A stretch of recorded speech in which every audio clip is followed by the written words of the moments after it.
Bom dia. Marcos 6. Evangelho de Marcos, capítulo 6. Então partiu Jesus dali e foi para a sua terra natal, na companhia de seus discípulos. Com a chegada do sábado, começou a ensinar na sinagoga local. E muitos dos que o escutavam ficavam admirados e exclamavam: de onde lhe vem tudo isso? E que sabedoria é esta que lhe foi outorgada? Não é este o carpinteiro, filho de Maria, irmão de Tiago, José, Judas e Simão? E não convive conosco suas irmãs? E ficaram escandalizados por causa dele. Jesus, então, ele foi, para a cidade natal dele. Ali onde todo mundo conhecia, viu ele crescer, E Jesus, como ato, sempre ele ia à sinagoga, ao templo, a igreja. E ele, no dia de sábado, ele foi para a igreja. Pregar, ensinar ali o evangelho, falar a respeito do evangelho. E todo mundo que estava ali ouvindo Jesus falar, Jesus explicar, Jesus ensinar, falar a respeito do evangelho, falar, mas vem cá, que negócio é esse, rapaz? De onde ele aprendeu isso? De onde vem essa sabedoria? De onde vem esse conhecimento dele? Nós conhecemos ele, Ele não tem grandes estudos, ele não é nada, ele é um carpinteiro. Não é ele o carpinteiro, o filho de Maria lá? E os irmãos dele não estão aqui com nós, o Tiago, José, o Judas, o Simão, e as irmãs dele também? Não é ele, aquele carpinteiro está aqui com nós? Como é que está esse negócio agora, esse conhecimento todo? Onde ele aprendeu isso? Como chegou o conhecimento? Isso aqui serve para nós com dois alertas. Primeiro, que eu não sei por qual motivo que a Igreja Católica ainda teima em falar na Virgem Maria. Maria foi virgem somente até o nascimento de Jesus. Tá? A Igreja Católica não admite que Jesus teve irmãos, sendo que a Bíblia mostra que ele teve vários irmãos e irmãs, como está aqui. Aqui no versículo 3, do capítulo 6, fala exatamente sobre os irmãos e irmãs de Jesus. E mais, a Bíblia tem 2 livros escritos pelos irmãos de Jesus, que é o livro de Tiago, que é esse Tiago que se refere aqui, e de Judas, que também é esse Judas que se refere aqui. Então é difícil conseguir entender quando eles tentam falar isso. Não, Jesus foi o primogênito de Maria. Jesus foi o unigênito de Deus e primogênito de Maria. A igreja tenta transformar ele como unigênito de Maria, sendo que não é. Ela teve vários filhos. Jesus é unigênito de Deus. Primogênito de Maria, foi o primeiro. Depois vieram todo o restante, dos irmãos e irmãs. Quantos total não sabemos. Tá? Não sabemos quantos irmãos tiveram. Mas aqui pelo menos nós sabemos que ele teve pelo menos 4 irmãos e irmãs, ou seja, mais de uma irmã, falando no plural. Então, na pior das hipóteses, teve pelo menos 6 irmãos, meus irmãos. Essa que é a realidade. E as pessoas tentam negar isso. Não é assim. E uma outra coisa, nós vamos ver Jesus mesmo falar que profeta de casa não tem honra. E exatamente por isso. Eu vejo as pessoas, eu sempre falo, ô, gente, você não é a pessoa apropriada para tentar pregar para os seus parentes. Porque os parentes nunca vão querer admitir quando nós tentamos pregar para os nossos parentes. Eles, não, você não, eu te conheço, você é assim, assado, você fazia isso. Quando você era criança, você fazia isso. Quando você era jovem, você fazia isso. Eles não acreditam na mudança, não acreditam na sabedoria que vem de Deus. Porque o que nós falamos não é por nós, falamos é a sabedoria que vem de Deus, o Deus que envia o seu Espírito e nos capacita. Eu abri mão de tentar pregar para os meus familiares. Porque sempre tem desculpa, um motivo para condenar, para não aceitar. Então a melhor maneira que nós fazemos é tentar pregar através do nosso exemplo de vida. E é isso que nós procuramos fazer. Mas as pessoas não aceitam. E nós vemos esse tipo de coisa. Quando algum membro de uma família se converte ao Senhor, todo o restante começa a condená-lo. Ah, não, agora você está nessa religião agora, você acha que é melhor do que os outros, você acha que só você que está certo, você acha que você que vai ser salvo, o restante não. Esse tipo de coisa sempre vai acontecer. Aconteceu com Jesus, não vai acontecer conosco? Olha o que Jesus fala aqui no versículo 4. Contudo, Jesus lhes afirmou, somente em sua própria terra, junto aos seus parentes e em sua própria casa, é que um profeta não é devidamente honrado. O profeta não tem honra junto aos seus familiares. Ah, não, aceita tudo. Ah, não. Qualquer um pastor falar alguma coisa, as pessoas acreditam. Mas se for um parente, não. Fulano que falou? Conheço ele, né? Fulano é assim, assado, ele era isso, ele fazia aquilo. Aceita de fora, mas não de dentro. E isso acontece, o que acontece? Jesus já sabia, Jesus sofreu, já nos deixou esse alerta.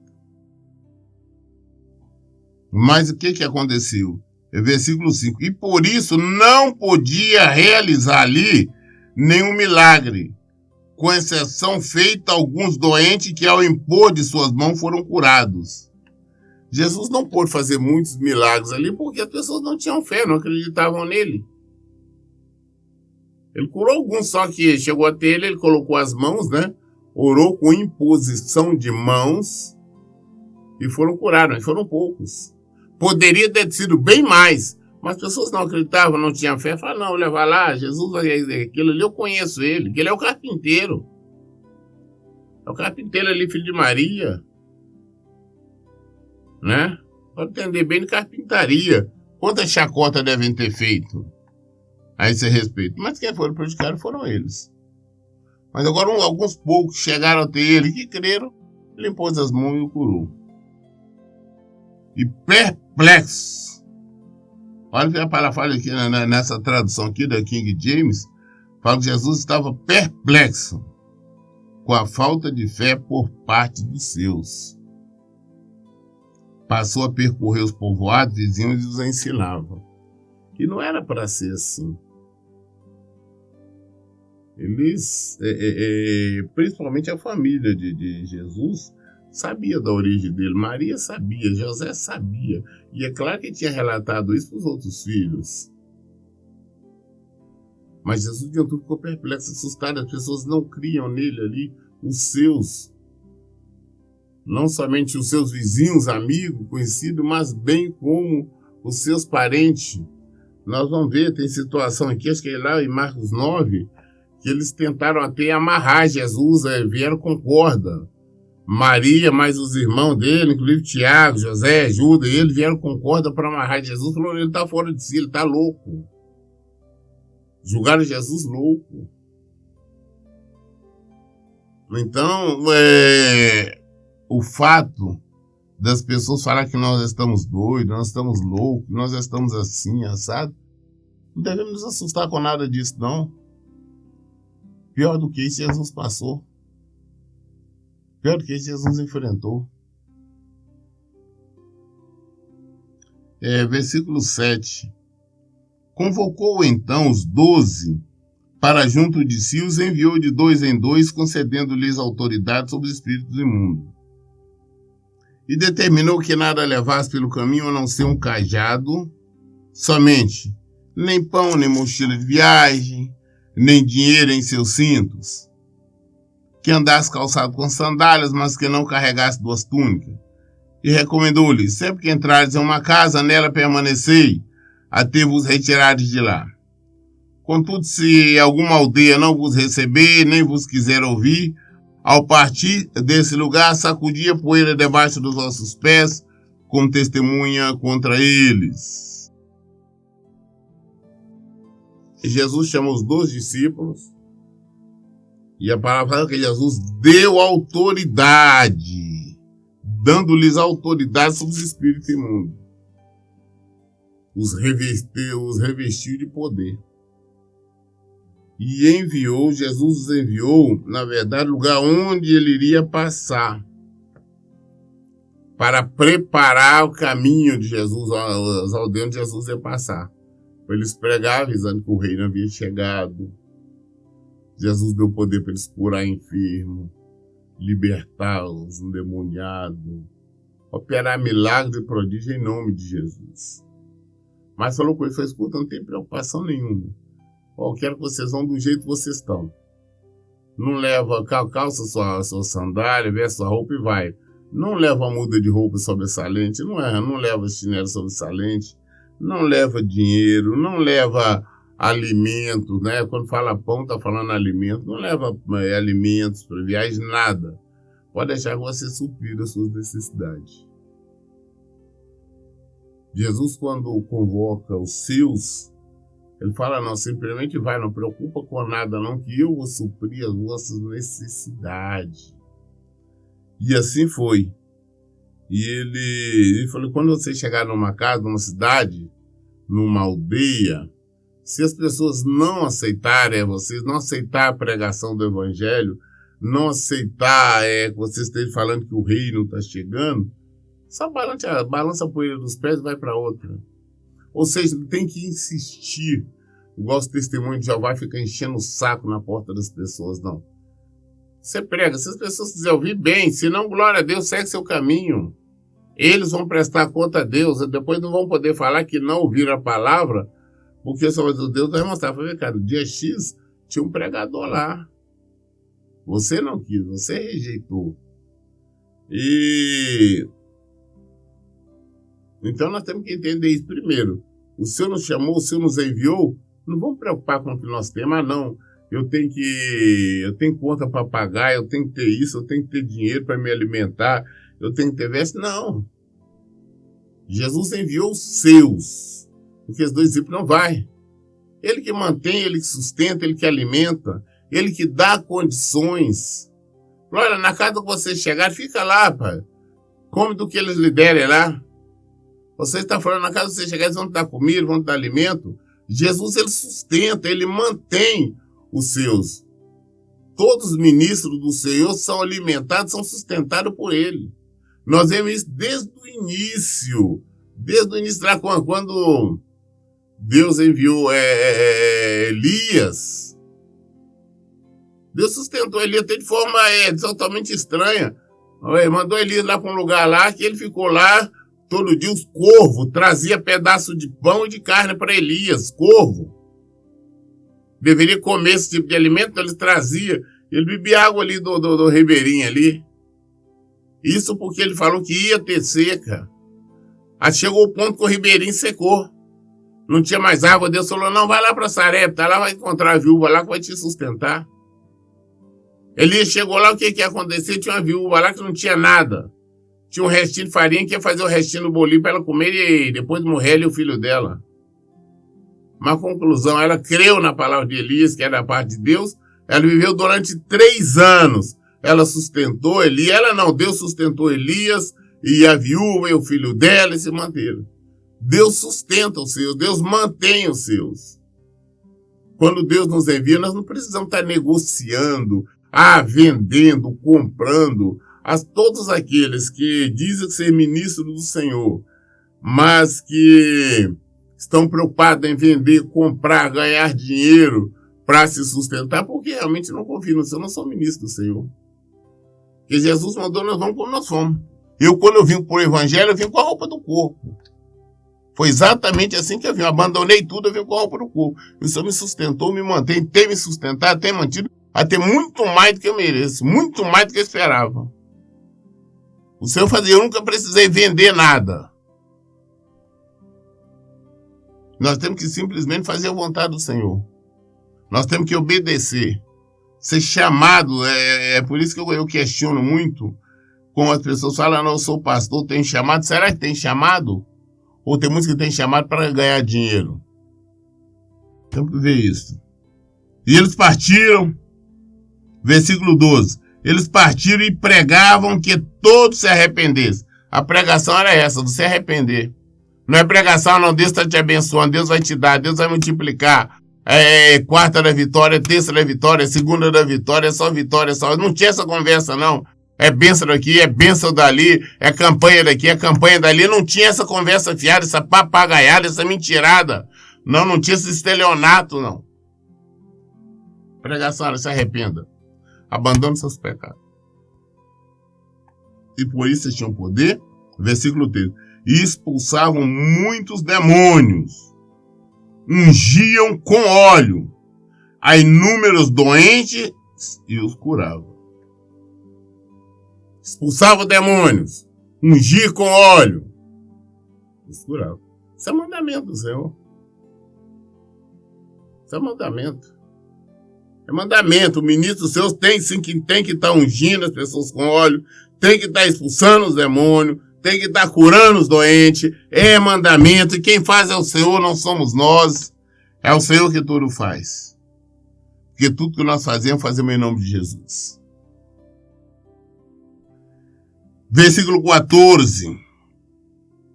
E essas notícias chegaram aos ouvidos do rei Herodes, porquanto o nome de Jesus já havia se tornado célebre. Algumas pessoas estavam comentando: João Batista ressuscitou dos mortos. Essa deve ser a razão pela qual, através dele, se operam poderes milagrosos. Todas essas notícias chegou, o rei Herodes chegou. E outra coisa, nós devemos também, eu sempre falo, tem alguns nomes bíblicos que eram comuns, como Judas, como Jesus, como Herodes. No Novo Testamento nós vamos falar de 3 reis Herodes, tá? E esse rei Herodes agora, ele ouviu falar de Jesus, né? Ele ficou preocupado, porque todo mundo comentava, isso é João Batista, que ele é profeta de Deus, aquele que veio preparando o caminho do Senhor, e aquele que tinha sido morto por determinação do rei Herodes, que ele mandou cortar a cabeça de João Batista. Então todo mundo está falando, olha, acho que ele ressuscitou. E esse milagre está acontecendo, isso é coisa de João Batista. Porque João Batista era poderoso com as palavras, era um homem firme, de pregação séria, severa. Todos acreditavam nisso. E acreditavam que Jesus estava fazendo milagre por isso, porque era João Batista. Versículo 15. Entretanto, outros alegavam: ele é Elias. E ainda outros declaravam: ele é profeta, como um daqueles dos profetas do passado. Não falava, não, pode ser João Batista. Outro, não, isso é Elias. Outro, não, é um dos profetas, é Jeremias, é Isaías, é Ezequiel. É um daquele profeta do passado. Mas eles não queriam admitir que ele era o Messias, que ele era o Cristo de Deus. Então era mais fácil querer arrumar uma desculpa, uma justificativa, falar que ele é A, B, um daqueles que já tinham morrido, do que assumir que ele era o Messias, que ele era o Cristo de Deus. Versículo 16. Mas quando Herodes tomou conhecimento do que se comentava, exclamou: João, a quem mandei decapitar, ressuscitou dos mortos. Então, o rei Herodes, quando ficou sabendo, falou, não, pai, isso é João Batista, que eu mandei arrancar o pescoço dele, mandei decapitar, ele ressuscitou dos mortos. É por isso. Esse poder só pode ser de João Batista, porque ele temia João Batista. E mandou executá-lo a si mesmo por medo, porque tinha dado a palavra dele. No versículo 17 conta, porque o próprio Herodes havia expedido as ordens para que prendesse João e o acorrentasse no cárcere por influência de Herodias, esposa de Filipe, seu irmão, com a qual viera se casar. Ele fez isso porque ele era um adúltero. O rei Herodes era um adúltero. Essa mulher que vivia com ele, a Herodias, ela era esposa do seu irmão, o rei Filipe. Só que ela divorciou do rei Filipe e casou com o rei Herodes. Então ele vivia em adultério. E João Batista condenava, falava, ei, não te é lícito possuir a mulher do teu irmão. É interessante esse assunto, sempre me incomoda. É porque eu vejo um bando de canalhas, a palavra certa é essa, canalhas, pilantras, pessoas sem conhecimento de Bíblia, hipócritas, apostas e tudo mais, defendendo, dizendo-se pastores, mas que defendem o segundo casamento. A Bíblia o tempo todo, Jesus o tempo todo condena o segundo casamento. João Batista morreu por esse motivo, por condenar o adultério. E hoje existe um bando agora, é os modernismo, é os mesmos que ficam aí extorquindo o dinheiro do povo, é o mesmo que fica aí vendendo as coisas, fazendo campanha, tomando dinheiro do povo, é os mesmos que ficam concordando, aceitando, apoiando o divórcio. Desde o início, o primeiro pregador do Novo Testamento, João Batista, morreu por esse motivo. Jesus sempre condenou o adultério. É claro que se divorciou, casou de novo, é adúltero.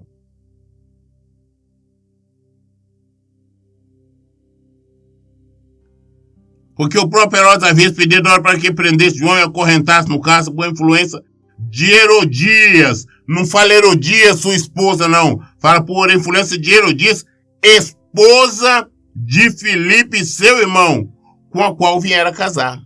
Ele veio a casar com a mulher do seu irmão, adúltera, e ele adúltero. Pois na ocasião, João havia admoestado a Herodes, não te é lícito viver com a mulher do teu irmão. Você não tem direito de estar com a mulher do seu irmão. É errado, é pecado. E por este motivo, Herodias o odiava e tentava matá-lo, contudo não conseguia realizar seu intento. Mas Herodias, essa adúltera, ela procurava de todas maneiras um jeito de matar João Batista. Mas ela não conseguia, não tinha achado jeito. Até quando surgiu a oportunidade, quando nós vamos ver, foi no dia do aniversário do adúltero Herodes. Ela, essa adúltera, ela tinha raiva de João Batista, porque João Batista mostrava que ela era uma adúltera. Que ela não podia estar aí. Ela, com certeza, devia ter uma desculpa, como tantas pessoas têm. Ah, não, porque eu não amava mais meu marido, eu não amava mais o Felipe. Ah, ele não me olhava, ele não me tratava bem. É sempre essas desculpas. Só que não existe desculpa, não existe justificativa para o divórcio. Não existe justificativa para um recasamento. Então, mas com certeza ela deveria alegar esse tipo de coisa. E por esse motivo ela tinha raiva. Como tem muita gente que tem raiva de mim. E eu pouco estou lixando. E ela tinha raiva de João Batista. Porque ele mostrava o pecado dela. Porquanto Herodes, o adúltero Herodes, temia João.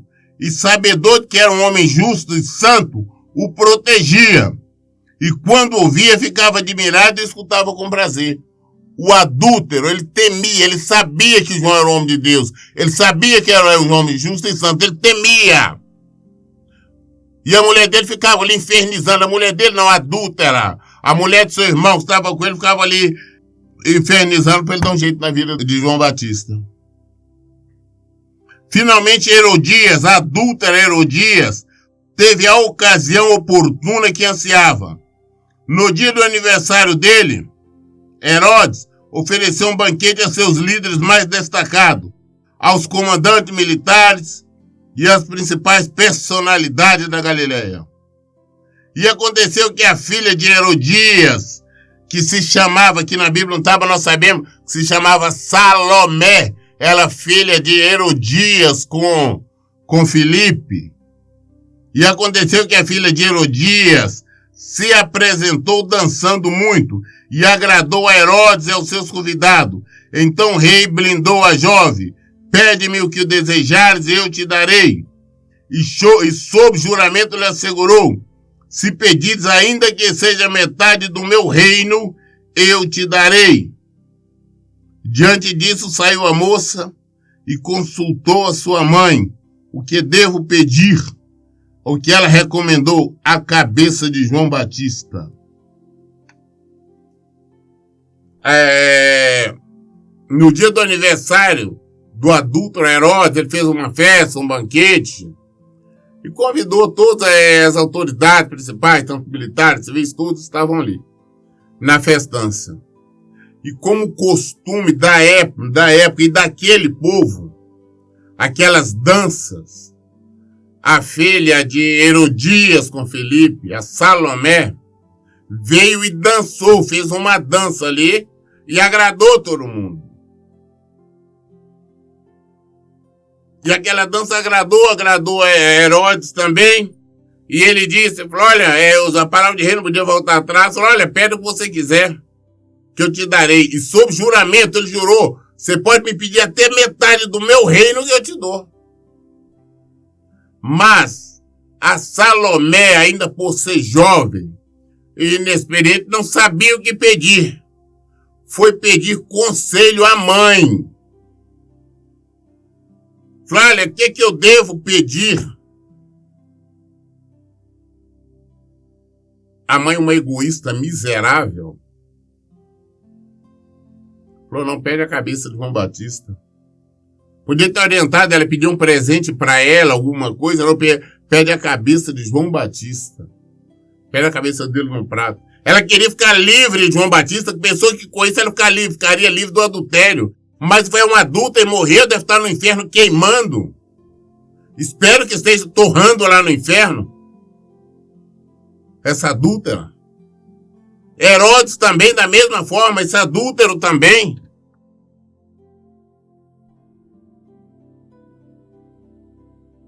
Ela veio e pediu. Falou, não dá. Versículo 25.